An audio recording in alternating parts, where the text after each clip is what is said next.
Hari itu panas menyengat. Matahari seakan menggantung tepat di atas kepala. Di tengah hiruk-pikuk kota, tampak seorang pria tua berpakaian lusuh berjalan pelan. Keringat membasahi bajunya yang pudar warnanya. Di sampingnya, seorang anak laki-laki kecil menggenggam tangan kirinya. Wajahnya polos, matanya berbinar-binar, dan kakinya nyeker. Namanya Pak Udin. Dulu, ia dikenal sebagai penjual balon keliling. Tapi, hidup berputar. Kini, ia hanya mengandalkan pekerjaan serabutan demi menyambung hidup.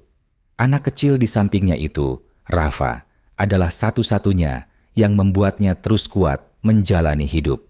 Hari itu bukan hari biasa. Rafa, sejak beberapa bulan lalu, sering memandangi poster iklan iPhone yang menempel di kaca toko.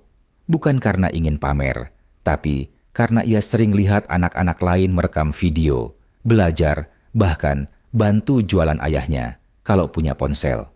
Rafa nggak pernah minta. Tapi Pak Udin tahu Rafa punya mimpi kecil yang diam-diam dipendam dalam hati. Allah tahu isi hati anak kecil sejujur Rafa. Bisik Pak Udin dalam hati. Setelah bertahun-tahun mengumpulkan uang receh demi receh, menjahit sandal, memulung botol, dan mengantarkan barang dari rumah ke rumah, akhirnya Pak Udin berhasil mengumpulkan cukup uang. Hari itu, ia mantap melangkah. Tujuannya, toko HP mewah di pusat perbelanjaan kota. Langkah kakinya memasuki mal langsung menarik perhatian. Seorang satpam sempat memperhatikan dari atas ke bawah, mencibir dalam hati. Beberapa pengunjung menutup hidung, berpikir negatif. Tapi Pak Udin tak menggubris.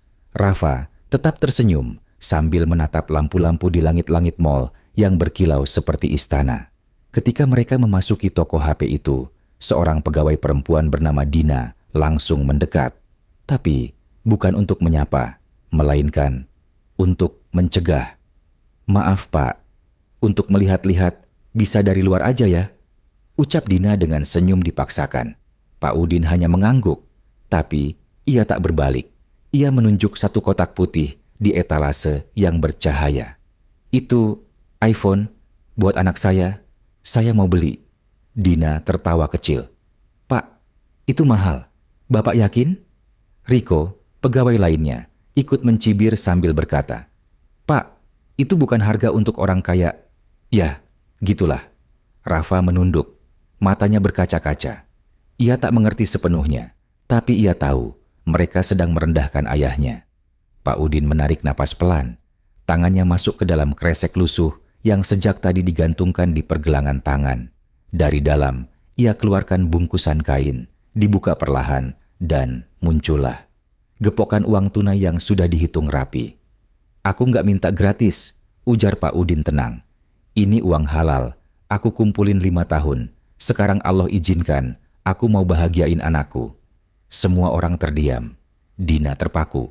Riko melongo. Pengunjung lain mulai mengeluarkan ponsel dan merekam diam-diam. Detik itu juga, suasana toko berubah drastis. Suasana di dalam toko HP mewah itu mendadak hening. Semua mata kini tertuju pada Pak Udin dan Rafa. Beberapa detik lalu, mereka dipandang rendah, dijadikan bahan tawa. Tapi kini, gepokan uang yang dikeluarkan dari kresek butut itu seakan menghempaskan semua penilaian picik yang barusan dilontarkan. Dina, si pegawai toko yang tadi menyindir, menelan ludah. Tangannya gemetar saat melihat lembaran-lembaran ratusan ribu itu dibuka pelan. Ia ingin berkata sesuatu, tapi lidahnya keluh. Sementara Riko, pegawai pria yang ikut tertawa tadi, langsung menghindari tatapan pengunjung yang kini mulai memandang sinis ke arahnya. Pak Udin menatap Rafa, lalu tersenyum sambil mengusap kepala anaknya. "Ini buatmu, nak. Biarmu bisa belajar, rekam konten jualanmu, dan buktiin. Anak kecil dari jalanan juga bisa sukses." Rafa masih diam, matanya berkaca-kaca. Ia tak mengerti mengapa tiba-tiba banyak orang yang mengeluarkan ponsel dan mulai merekam. Tapi yang ia tahu, hari itu, ayahnya, pahlawannya, sedang melakukan sesuatu yang luar biasa. Salah satu pengunjung, seorang wanita muda berhijab, menghampiri pegawai toko. "Mbak, MBK mau bantuin atau masih mau ngetawain?" Ucapnya tajam. Dina tersadar, wajahnya memerah. Segera ia mengambil iPhone yang ditunjuk tadi. Dengan suara pelan, ia berkata, Ini iPhone yang Bapak maksud. Seri terbaru, 128 GB, warna putih." Pak Udin mengangguk. "Cocok, Rafa suka putih, seperti warna kertas. Biar bisa mulai semuanya dari awal, tanpa dosa orang lain." Seketika, beberapa pengunjung mulai terisak. Kalimat sederhana itu menampar keras semua prasangka mereka. Seorang ayah yang tak punya apa-apa, rela bertahun-tahun menabung demi satu senyuman anaknya. Dina membungkus ponsel itu dengan hati yang berat. Sembari menunduk, ia berucap lirih, "Maaf ya Pak, saya tadi terlalu cepat menilai." Pak Udin hanya tersenyum. "Allah itu maha melihat. Saya bukan siapa-siapa, tapi Allah tahu saya cinta anak saya." Rafa menerima kotak ponsel itu dengan tangan gemetar. Tak percaya. Ia menatap wajah ayahnya, lalu mendekapnya erat. "Makasih Ayah. Rafa janji bakal pakai ini buat hal baik." Orang-orang di toko menahan air mata. Tidak karena harga iPhone-nya, tapi karena nilai pengorbanan dan cinta yang dibungkus dalam kesederhanaan seorang ayah. Namun, di tengah haru itu, tiba-tiba dari luar toko muncul seorang pria berkemeja necis. Wajahnya tegas, tampangnya sombong. Dia mendekat, lalu berseru, "Pak Udin, lo ngapain di sini?" Pak Udin menoleh. Rafa memegang tangan ayahnya erat. Siapa pria itu? Dan mengapa seketika wajah Pak Udin berubah tegang? Toko HP yang tadinya penuh keharuan, kini berubah tegang. Pria berkemeja necis itu berjalan cepat menuju Pak Udin dan Rafa. Suara sepatunya terdengar jelas di antara keramaian. "Pak Udin, beneran ini lo? Astaga, gua kira lo udah mati di kampung." Pak Udin menatap pria itu dalam-dalam. Wajahnya tidak asing. Lalu perlahan ia berkata, Anton anak Pak RW?" Anton tertawa sinis. "Masih inget juga lo Din, tapi sekarang panggil gua Bos Anton." Rafa menatap pria itu dengan bingung. Ia tak suka nada suaranya. Terdengar meremehkan, merendahkan. Bos Anton melirik kresek lusuh yang masih digenggam Pak Udin. "Jadi lu beli iPhone? Dari mana duit lu? Hasil ngemis di jalan? Atau dapat dari belas kasihan orang?" Tawa sinisnya terdengar menusuk. Beberapa pengunjung mulai tak nyaman, tapi tak ada yang berani menyela. Pak Udin menarik napas dalam. Dengan tenang ia menjawab, "Gua kerja Ton, angkut sampah, pungut kardus, angkat pasir, semua gue lakuin. Demi Rafa." Rafa menunduk. Tapi kali ini bukan karena malu, melainkan bangga. Ayahnya tak pernah menyerah, tak pernah mencuri, bahkan ketika dihina seperti ini. Bos Anton mencibir, "Ya ampun, masih juga bangga jadi pemulung? Dunia udah berubah Din, lo tuh sampah di kota besar, cuma beban." Seketika itu juga, suara tangis kecil terdengar dari seorang anak di pojok toko. Anak itu menunjuk Rafa, lalu berkata ke ibunya, "Ma, kok orang kaya gitu jahat ya? Padahal Rafa baik." Rafa menoleh. Anak kecil itu ternyata temannya sesama pengamen jalanan, namanya Farel. Farel melihat semuanya dari luar toko, lalu diam-diam masuk bersama ibunya. Farel berlari memeluk Rafa. "Makasih ya kemarin udah bagi nasi Rafa. Aku doainmu bisa punya HP." Beneran dapet." Ibu Farel mendekat, menatap Anton dengan dingin. "Mas, mending jaga lisan. Rezeki tiap orang beda. Jangan sombong. Hari ini mu di atas, besok bisa jatuh sewaktu-waktu." Bos Anton terdiam. Pandangan mata para pengunjung kini menusuk balik ke arahnya. Dina dan Riko, pegawai toko, berdiri membela Pak Udin. "Pak Udin pelanggan sah kami, dan kami minta Bapak ini segera keluar kalau nggak sopan."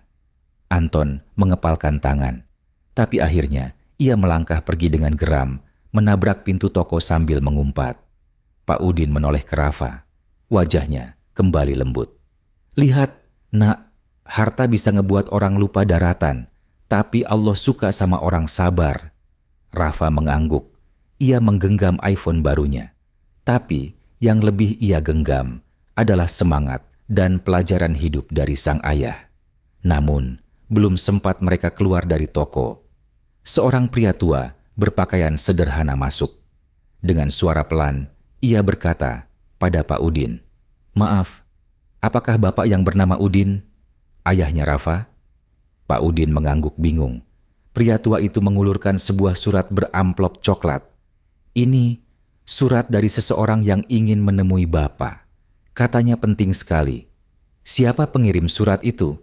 Dan mengapa wajah Pak Udin langsung berubah pucat setelah membacanya?" Tangan Pak Udin gemetar saat membuka amplop coklat itu. Di dalamnya hanya ada selembar kertas yang mulai menguning. Tapi tulisan tangan di atasnya begitu jelas. "Untuk Udin bin Soleh, jika surat ini sampai ke tanganmu, berarti saatnya Allah mengabulkan doamu yang paling lama kau pendam. Temui aku di alamat ini, Pesantren Al-Hikmah, Garut." Rafa mendekat. "Yah, siapa yang ngirim?" Pak Udin hanya mematung. Air matanya mulai tergenang. Lalu dengan suara pelan, ia berbisik, "Itu tulisan tangan almarhum Ustadz Mahfudz, guru ayah waktu dulu di pesantren." Dina yang masih berdiri di sampingnya kaget. "Almarhum? Tapi surat ini baru dikirim pagi tadi loh, Pak." Pak Udin menarik napas berat. "Allahu Akbar. Ustadz Mahfudz wafat 5 tahun lalu. Gimana bisa?" Pria tua yang mengantar surat menjelaskan, "Saya penjaga pesantren itu. Surat ini dititipkan Ustadz Mahfudz sebelum beliau wafat. Katanya harus diberikan hanya kalau Udin suatu hari datang ke kota dan beli sesuatu penting buat anaknya." Semua yang ada di toko terdiam. Rafa memegang lengan ayahnya. "Yah, kita ke sana ya. Aku pengen tahu siapa Ustadz Mahfudz." Pak Udin menatap anaknya lama. Kemudian ia mengangguk.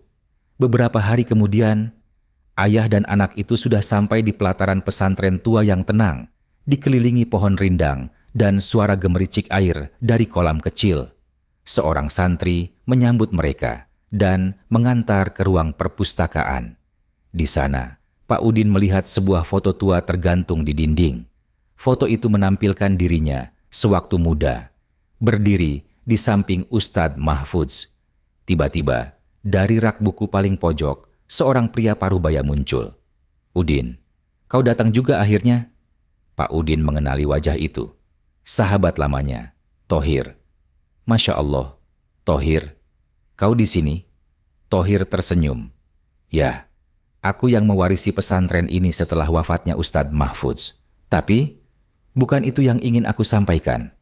Thohir membuka laci kecil dan mengeluarkan map biru. Di dalamnya, surat wasiat. "Ini warisan dari Ustadz Mahfudz, dan seluruh tanah pesantren ini akan jadi milik Rafa, anakmu." Pak Udin dan Rafa membelalak. Apa maksudnya? Kenapa Rafa?" tanya Pak Udin tergagap. Thohir menjelaskan, "Ustadz Mahfudz pernah bilang, suatu hari akan datang anak dari orang yang pernah ia selamatkan dari neraka dunia. Anak itu akan menjadi penerus cahaya di tengah gelapnya zaman. Dan Allah telah menunjukkan anak itu adalah Rafa." Pak Udin menangis. Air matanya jatuh satu-satu. Bukan karena warisan, tapi karena Allah tunjukkan bahwa perjuangan hidupnya tak sia-sia. Penderitaan, hinaan, pengorbanan, semua dibayar oleh Allah dengan jalan yang tak disangka-sangka. Namun, di kejauhan, di balik tembok pesantren, sebuah mobil hitam mewah berhenti. Dan keluar dari mobil itu, Bos Anton, dengan mata merah dan wajah penuh dendam. "Jadi ini tempatnya." Lo pikir bisa kabur dari gue, Din?" Langkah kaki Bos Anton bergema keras di halaman pesantren yang tenang. Dengan jas hitam dan kacamata gelapnya, ia tampak seperti badai hitam yang datang menelan kedamaian. "Pak, itu orang yang waktu itu ngusir ayah," bisik Rafa sambil menarik lengan Pak Udin. Pak Udin langsung berdiri. Ia tahu cepat atau lambat, masa lalu kelam itu akan mengejarnya. Thohir juga berdiri, wajahnya mulai tegang. "Wahai penghuni pesantren, Aku Bos Anton, orang ini, katanya sambil menunjuk Pak Udin. Dulu adalah buruhku yang kabur bawa uang. Pak Udin menggeleng cepat. Itu fitnah. Saya dipecat tanpa sebab dan tak pernah bawa 1 rupiah pun dari tokomu. Bos Anton mendekat, menatap Rafa. Dan ini, anaknya yang belagu. Datang ke toko minta iPhone pakai uang lusuh bau got. Thohir berdiri di depan Rafa. Maaf Pak Anton, ini pesantren, tempat mulia. Silakan bicara baik-baik atau silakan pergi. Tapi Bos Anton justru tertawa sinis.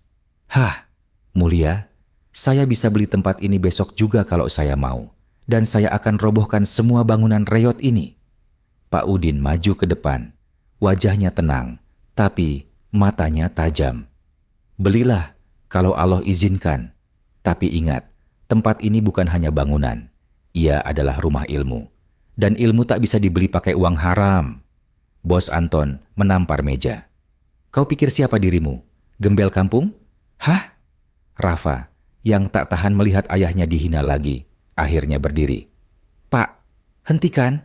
Saya yang beli iPhone itu. Bukan buat gaya, tapi buat saya belajar. Saya mau jadi orang sukses supaya bisa bahagiain ayah. Bos Anton terdiam sejenak. Lalu tertawa keras. Hahaha, sukses? Anak gembel mau sukses? Ngimpi. Tiba-tiba dari arah belakang datang rombongan mobil. Beberapa orang berpakaian rapi turun dari kendaraan, disambut oleh Thohir. Di antara mereka ada seorang pengusaha besar yang sangat dihormati, Pak Haji Arfan. Thohir memberi hormat. Selamat datang Pak Haji. Pak Haji Arfan melihat ke arah Bos Anton yang masih marah-marah. Maaf, ini pesantren, bukan tempat pamer emosi. Bos Anton tampak gugup. Ia kenal Pak Haji Arfan, orang yang kekayaannya jauh di atasnya, tapi dikenal rendah hati dan bijaksana. Pak Haji Arfan menghampiri Rafa. Anak muda, apa betul kamu beli iPhone dengan uang hasil kerja keras ayahmu? Rafa mengangguk, mata berkaca-kaca. Saya ingin belajar teknologi, Pak. Saya ingin buat aplikasi Islami, biar ayah dan orang-orang seperti kami bisa belajar walau tak sekolah tinggi. Pak Haji Arfan tersenyum haru. Subhanallah, Masya Allah, niatmu luar biasa. Lalu ia menoleh ke arah Bos Anton. Kau menghina anak ini, tapi Allah memuliakannya di depanmu hari ini. Bos Anton terdiam. Matanya mulai berkaca-kaca, tapi bukan karena sedih, melainkan karena kalah telak. Hari itu, suasana berubah. Pak Haji Arfan berjanji akan membiayai Rafa sekolah sampai ke luar negeri. Biar kamu bisa balik ke sini dan membangun pesantren dengan teknologi. Pak Udin menangis terseduh di pelukan anaknya. Semua penghinaan, semua luka, hari itu terasa sembuh oleh rahmat Allah yang tak pernah tidur. Tapi di pojok pesantren, seseorang diam-diam memotret semuanya. Mengirim gambar itu ke seseorang lewat ponsel dengan pesan, target ditemukan, siap jalankan rencana malam ini. Malam itu, langit mendung. Angin berhembus pelan, seolah membawa pertanda buruk. Semua santri telah terlelap, termasuk Rafa yang tidur di samping Pak Udin. Namun, di balik tembok belakang pesantren, 3 bayangan gelap menyelinap. Mereka mengenakan penutup wajah, membawa jeriken berisi bensin dan kain-kain lap kotor. Pastikan bagian utara dan timur, ya, bisik salah satu dari mereka. Bos bilang, malam ini pesantren ini harus jadi abu. Tanpa suara, mereka bergerak cepat, menuangkan bensin ke sudut-sudut bangunan kayu yang mudah terbakar. Lalu, dengan korek api tua, mereka menyalakan api pertama. Wush! Api mulai menjalar cepat, terutama di gudang dan dapur pesantren. Tak butuh waktu lama, asap hitam menebal dan bau terbakar mulai menyengat. Salah satu santri yang tidur dekat dapur terbatuk keras dan terbangun. API, API, kebarakan, teriaknya. Semua orang langsung panik. Thohir loncat dari tempat tidur dan memukul kentongan keras-keras. Kebakaran, semua keluar. Pak Udin langsung mengguncang Rafa. Rafa, bangun nak, bangun. Cepat! Rafa membuka mata dengan panik. Ayah, kenapa panas? Ada api ya? Ya anak, ayo keluar. Mereka berlari ke halaman, di mana para santri sudah berkumpul. Tapi Thohir berteriak lagi. Masih ada santri di dalam. Di kamar 3. Pak Udin spontan berlari ke dalam. Ayah jangan, bahaya. Rafa mencoba menariknya. Tidak Rafa, nyawa anak-anak itu harus diselamatkan. Ayah pernah diselamatkan orang. Sekarang giliran ayah. Dengan tubuh tua tapi jiwa yang membara, Pak Udin menerobos asap dan api.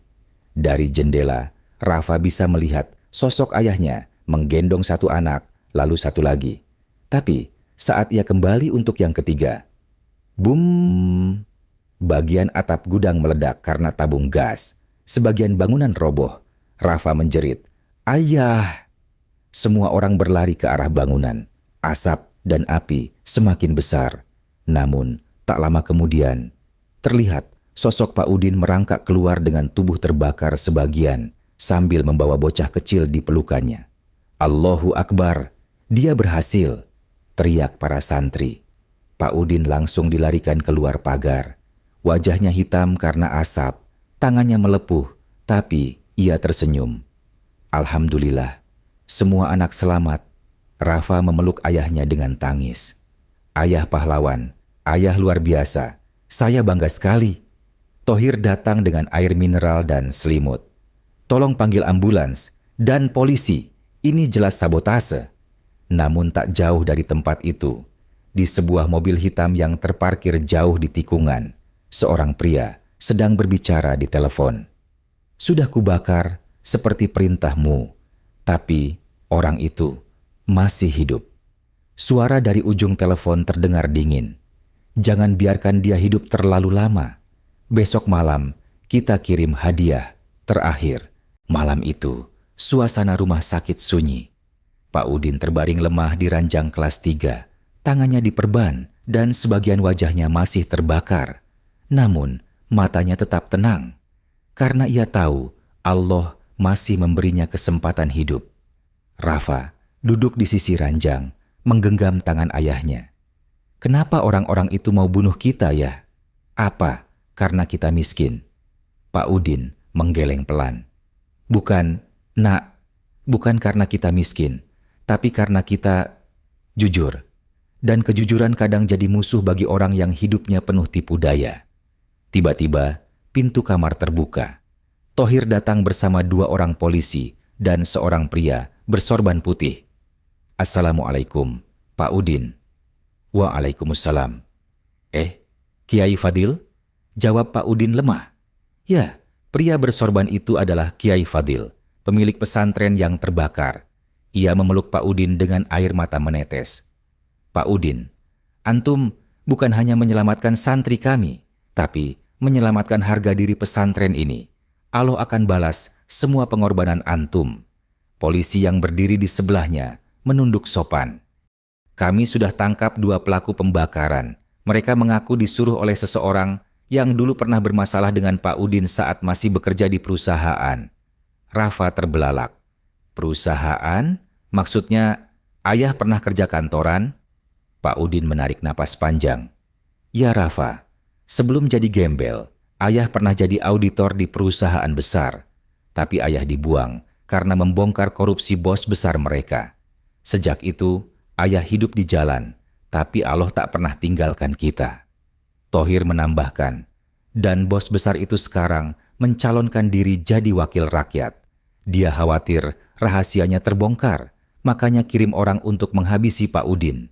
Mendengar itu, Rafa mengepal tangan. Allah pasti akan balas ayah. Saya janji, saya akan buat semua orang tahu siapa ayah sebenarnya. Saya akan viralkan semua ini. Kiai Fadil tersenyum dan menepuk bahu Rafa. Dan kamu tidak sendiri, nak. Semua santri, semua warga kampung, mereka sudah tahu siapa yang benar. Malam itu, Rafa membuat video. Ia merekam ayahnya, luka-luka namun tersenyum. Ia ceritakan semua, tentang kebakaran, tentang masa lalu ayahnya, dan tentang pengorbanan demi kebenaran. Dan saat ia mengunggah video itu ke TikTok dan Instagram, tak ada yang menyangka apa yang terjadi selanjutnya. Video itu meledak. Dalam satu malam, ditonton 3 juta orang. Tagar, Ja Pahlawan Tanpa Gaji, dan Idan Gembel Penyelamat Santri. Trending nomor 1. Esok harinya, media-media nasional datang ke rumah sakit. Mereka wawancara Pak Udin. Tokoh-tokoh agama, aktivis, bahkan pejabat datang menjenguk. Semuanya kagum pada sosok tua yang hidup di jalan, tapi berhati mulia. Namun, di balik semua sorotan kamera itu, satu pria menyaksikan berita dari balik layar laptopnya. Pria itu, Hendra Dirgantara, mantan bos Pak Udin yang kini nyalek DPR dari partai besar. Ia memukul meja keras-keras. Kenapa dia masih hidup? Kenapa semua orang sekarang tahu siapa dia? Tiba-tiba, ponselnya berdering. Suaranya serak dari seberang sana. Pak Hendra, kita punya masalah besar. Ada yang membocorkan semua dokumen korupsi itu ke publik. Dan namamu ada di halaman pertama. Hendra Dirgantara mendengarkan suara di telepon dengan wajah semakin muram. Rahasia korupsi yang selama ini ia sembunyikan mulai terbongkar berkat video Rafa dan Pak Udin yang viral. Di sisi lain, Pak Udin mulai pulih dari luka-lukanya. Meski tubuhnya rapuh, semangatnya membara. Ia tahu perjuangannya belum selesai. Rafa tak henti-hentinya mengurus ayahnya sambil terus membagikan kisah mereka. Dari anak gembel yang dulu dicemooh, kini jadi pahlawan yang menginspirasi jutaan orang. Di sekolah, teman-teman Rafa mulai melihatnya dengan respek. Geng motor yang dulu suka mengusili Rafa, kini malah minta maaf dan bahkan mengajak berteman. Rafa pun mendapatkan bantuan beasiswa dari beberapa dermawan yang tergerak hatinya. Tak hanya itu, toko HP tempat Rafa membeli iPhone untuk ayahnya juga memberi hadiah kejutan. Mereka berikan Rafa paket internet dan smartphone terbaru agar Rafa bisa terus berkarya. Sedangkan Hendra, namanya terus terpuruk. Pihak berwajib mulai mengusut kasus korupsi yang melibatkan dirinya. Ia kehilangan muka, kekuasaan, dan reputasi. Satu pelajaran besar yang muncul dari kisah ini. Kejujuran dan keberanian, meski dimulai dari titik terendah, akan selalu menemukan jalannya. Di akhir cerita, Rafa duduk bersama ayahnya di beranda rumah kecil mereka. Mereka menatap langit malam penuh bintang. Ayah, terima kasih sudah mengajarkan aku untuk berani dan jujur. Pak Udin tersenyum lemah, lalu berkata, Rafa, kamu adalah harapan masa depan. Jangan pernah takut jadi berbeda. Karena dengan keberanian itu, kamu bisa mengubah dunia. Rafa memegang tangan ayahnya erat. Iya ayah, aku janji akan terus berjuang untuk kita semua. Lampu-lampu kota mulai padam satu persatu, tapi di hati Rafa dan Pak Udin, cahaya harapan takkan pernah padam.